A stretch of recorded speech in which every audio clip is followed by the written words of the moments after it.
برائے مہربانی ڈاکٹر سعید مکی کے چینل کو سبسکرائب کریں اور بیل آئیکن پہ کلک کریں۔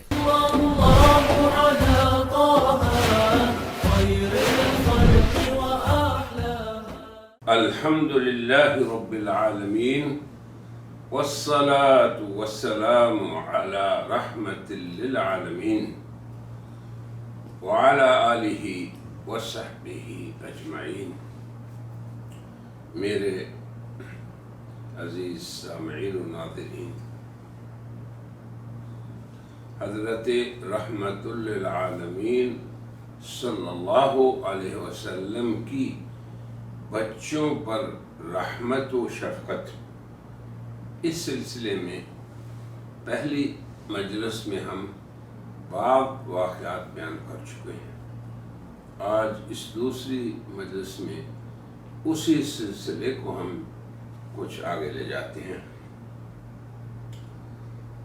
امام بخاری نے اپنی صحیح میں، جسے صحیح بخاری کہتے ہیں، حضرت اسامہ سے یہ روایت نقل کی ہے۔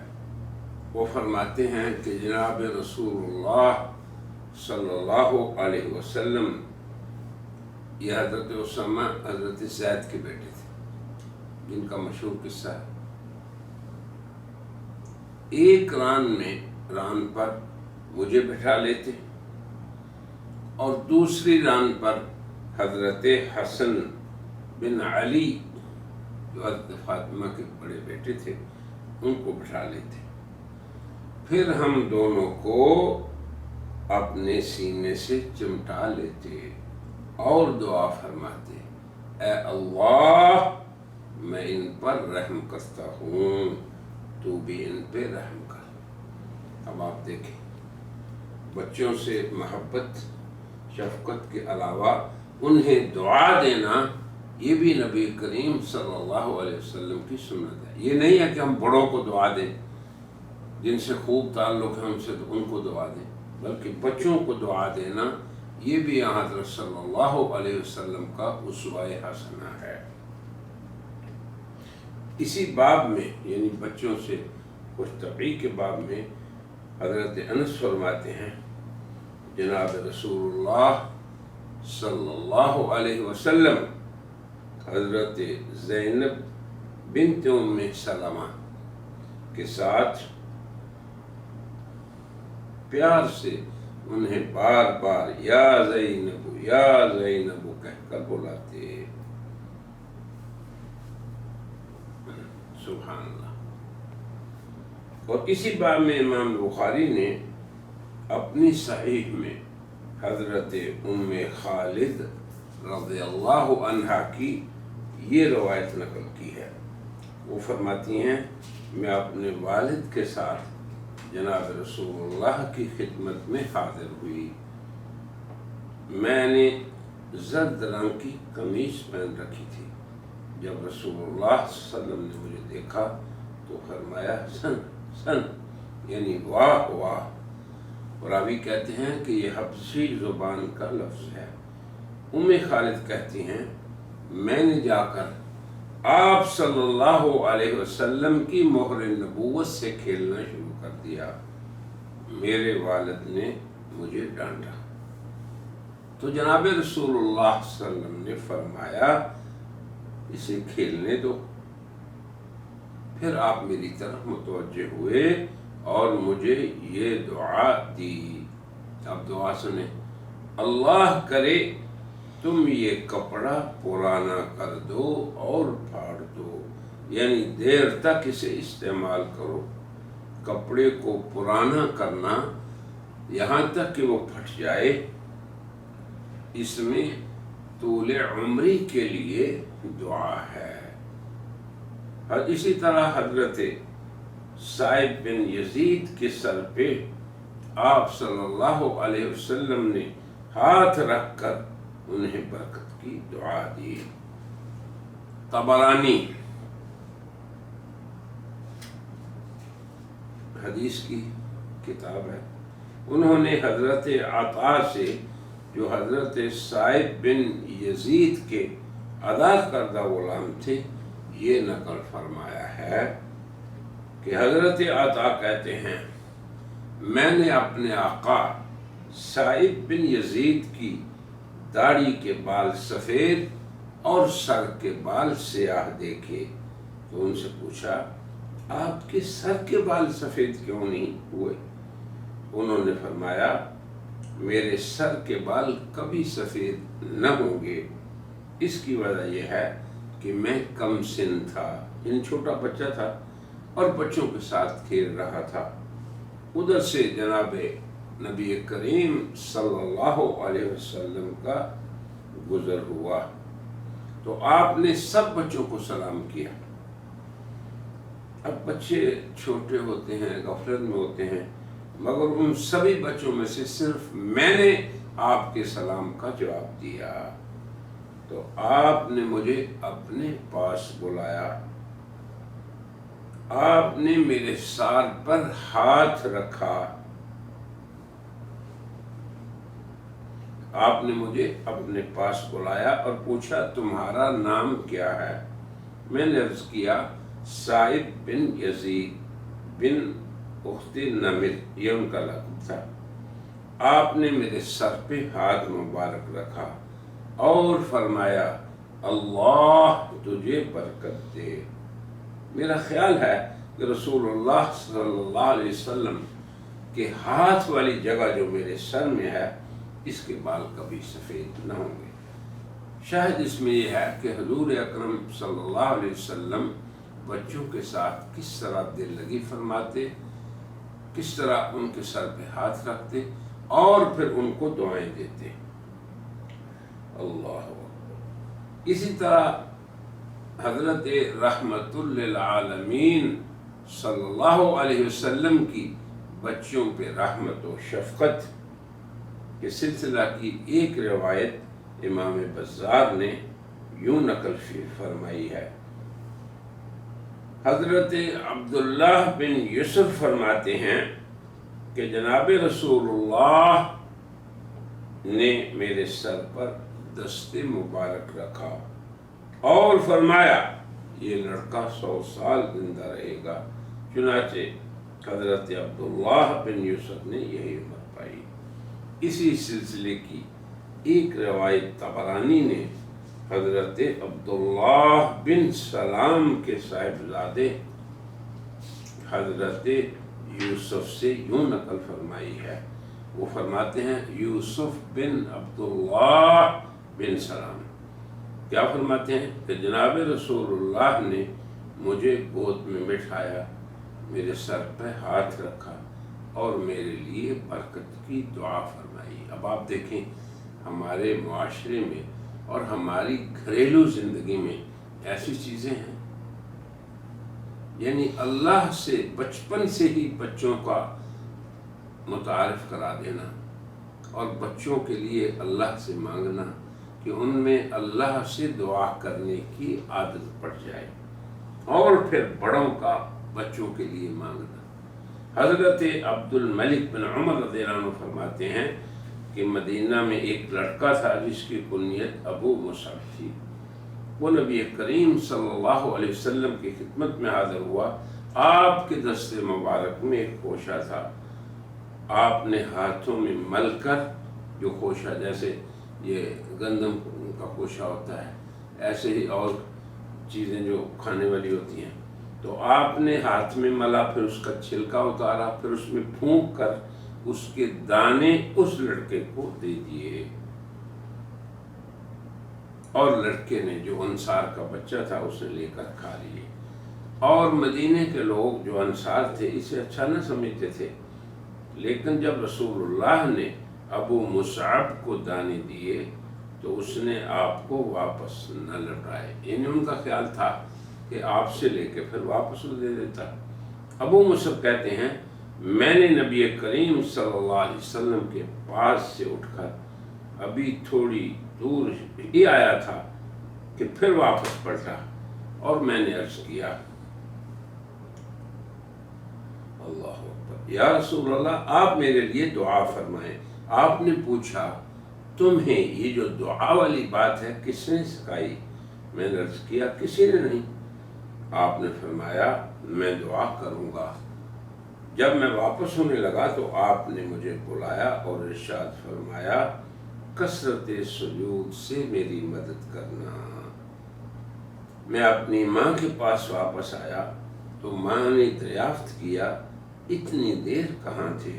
میں نے بتایا کہ میں نبی کریم صلی اللہ علیہ وسلم کی خدمت میں حاضر تھا، اور یہ قصہ سارا سنا دیا۔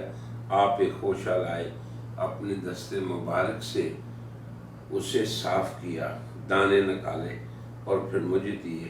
اب میں نے واپس کرنا، یعنی کوئی چیز دی حضور نے تو اس کو واپس کر دوں، اسے پسند نہیں کیا اور لے لیے۔ ابو مصعب کی والدہ نے فرمایا تو آپ نے بہت اچھا کیا۔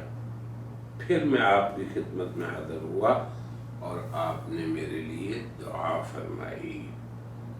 بچوں کی مجلس جب ہو، اس میں بڑا آدمی آئے، جناب رسول اللہ کی سنت دیکھیے، مربی اعظم، مزکی بشریت اور معلم انسانیت۔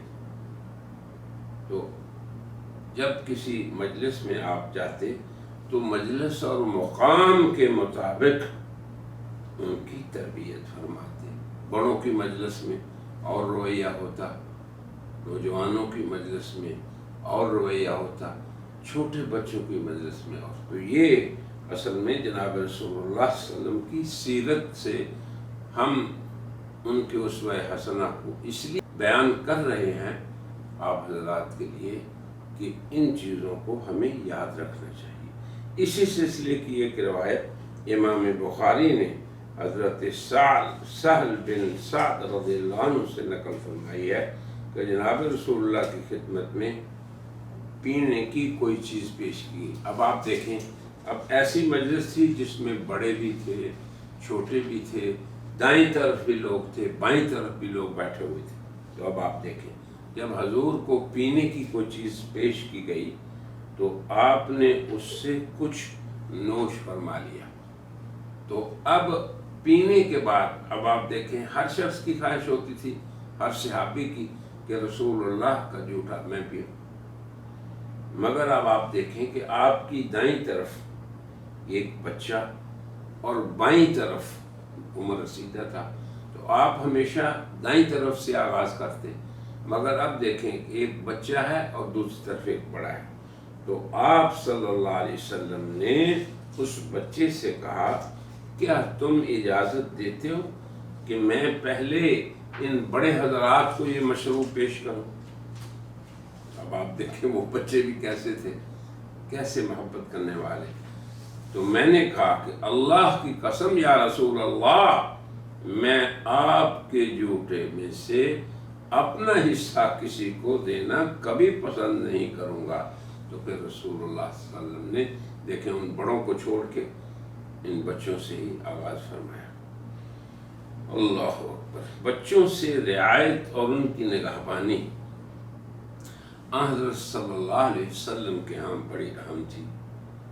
اسی لیے جب ایک وفد آپ کی خدمت میں آیا باہر سے، دوسرے شہر سے، کہیں دور سے، 20 دن تک وہ اپنے بچوں سے دور رہے، تو آپ نے ان کو حکم دیا کہ اب آپ واپس اپنے بچوں میں چلے جائیں، تاکہ وہ آپ کی شفقت سے اور آپ ان کی محبت سے محروم نہ ہوں۔ امام بخاری نے اسی باب میں ایک روایت حضرت مالک بن حویرث سے یوں نقل فرمائی ہے، وہ کہتے ہیں کہ ہم نبی کریم صلی اللہ علیہ وسلم کی خدمت میں حاضر ہوئے اور ہم سبھی نوجوان تھے، ہم عمر تھے، اور 20 رات تک آپ کی خدمت میں ہم نے قیام کیا۔ پھر آپ کو خود ہی یہ خیال ہوا کہ ہمیں اپنے اہل و عیال کو ملنے کا شوق ہوا۔ اب آپ دیکھیں کہ حضور اکرم صلی اللہ علیہ وسلم کس قدر اس بات کی رعایت کر رہے ہیں کہ ان بڑوں کو بچوں کے ساتھ ملنا اور ان سے محبت اور شفقت کرنا یہ بہت ضروری ہے۔ تو جب آپ نے یہ پوچھا کہ آپ کو اتنے دن ہو گئے ہیں، تو اب آپ یہ بتائیں کہ ویسے ہمیں بھی خیال ہوا بچوں سے ملنے کا شوق محبت، اداس بھی ہو گئے، تو آپ نے ہم سے دریافت فرمایا آپ لوگ اپنے گھروں میں کس کس کو چھوڑ کر آئے ہو؟ تو ہم نے بتایا، کسی نے کہا میری بچی ہے، کسی نے کہا میرا بچہ ہے، کسی نے کہا میرے اتنے بچے ہیں، میری بیوی ہے، میرے گھر والے ہیں۔ تو آپ نے ارشاد فرمایا کہ دیکھو اتنے دن تم نے میرے پاس گزار لیے، کافی کچھ سیکھ لیا، تو اب آپ اپنے اپنے گھروں کو واپس لوٹ جاؤ، اور جو مجھ سے میری مجلس میں سیکھا ہے، اب آپ دیکھیں یہ بھی حق ہے، یہ تعلیم اور تربیت ہے، اب جو مجھ سے سیکھا ہے وہ جا کر اپنے بچوں کو، گھر والیوں کو، اور جو لوگ بھی تمہیں ملے ان کو سکھاؤ، اور نماز اسی طرح پڑھنا جیسے تم نے مجھے نماز پڑھتے ہوئے دیکھا ہے، اور جب نماز کا وقت ہو جائے، یہ اس وقت کو آپ فرما رہے ہیں نوجوانوں کو، تو تم میں سے ایک اذان دے اور جو بڑا ہو وہ نماز پڑھے۔ اب آپ دیکھیں یہ ہے تربیت، واپس جا رہے ہو، جب نماز کا وقت آئے ایک اذان دے اور تم میں سے جو بڑا ہو وہ امامت فرمائے۔ تو بچوں سے محبت اور ان پہ شفقت، یہ آپ کی ایسی سنت ہے جس کی اتباع بڑوں کے لیے ضروری ہے۔ آپ کی تعلیم میں سے ہے کہ جس شخص نے بچوں پہ شفقت نہ کی، بچوں پہ رحمت والا سلوک نہ کیا، اب آپ دیکھیں کہ اللہ اس پہ رحم نہیں کرے گا، یہ بڑی وعید ہے۔ تو اس سمت کو بھی ہمیں یاد رکھنا چاہیے کہ یہ صرف کوئی فضیلت والی بات نہیں، یہ اپنی جگہ رسول اکرم صلی اللہ علیہ وسلم کی سنت ہے، مگر ایسی سنت ہے کہ اگر ہم اسے اختیار کریں گے تو گھروں میں محبت، معاشروں میں رحمت و آشتی و صلح، اور پھر ہمارے تعلقات کے اندر الحمدللہ حسن سلوک پیدا ہوگا۔ مگر اس راستے کو اختیار نہ کرنے سے اور اس سنت کو ترک کرنے سے رحمت و شفقت ضعفاء پہ، بچوں پہ اللہ کی رحمت سے محروم ہے۔ اس وعید کو بھی یاد رکھنا چاہیے۔ امام ترمذی نے سنن میں حضرت انس بن مالک سے ایک جامع روایت نقل کی ہے، اب آپ یہ بھی سن لیں، جو چھوٹوں اور بڑوں ہر دو کے حقوق کو بیان کرتی ہے، اور پھر ان حقوق کو ادا نہ کرنے پر بڑے چھوٹوں کا اور چھوٹے بڑوں کا جب حقوق ادا نہیں کریں گے، اب آپ دیکھیں اس وعید کو، آپ نے فرمایا من لم یرحم صغیرنا، جس نے ہمارے میں چھوٹوں کو پہ رحمت نہ کی، شفقت نہ کی، ولم یعقر کبیرنا، اور ہمارے بڑوں کا احترام اور تعظیم نہ کی، فلیس منا، وہ ہم میں سے نہیں۔ تو اس کی انشاءاللہ مزید شرح آئندہ مجلس میں کریں گے، آج اسی پہ اکتفا کرتے ہیں۔ اللہ تعالی ہمیں حضور اکرم صلی اللہ علیہ وسلم کی مبارک، نورانی اور ان روحانی سنتوں پہ عمل کی توفیق دے جن پہ عمل کرنے سے ہماری زندگی ہے۔ اے ایمان والو، تم اللہ اور رسول کی اطاعت کرو تو اس سے تمہیں زندگی ملے گی، حیات طیبہ ملے گی۔ اللہم اجعلنا منہم، وآخر دعوانا ان الحمدللہ رب العالمین۔ برائے مہربانی ڈاکٹر سعید مکی کے چینل کو سبسکرائب کریں اور بیل آئیکن پہ کلک کریں۔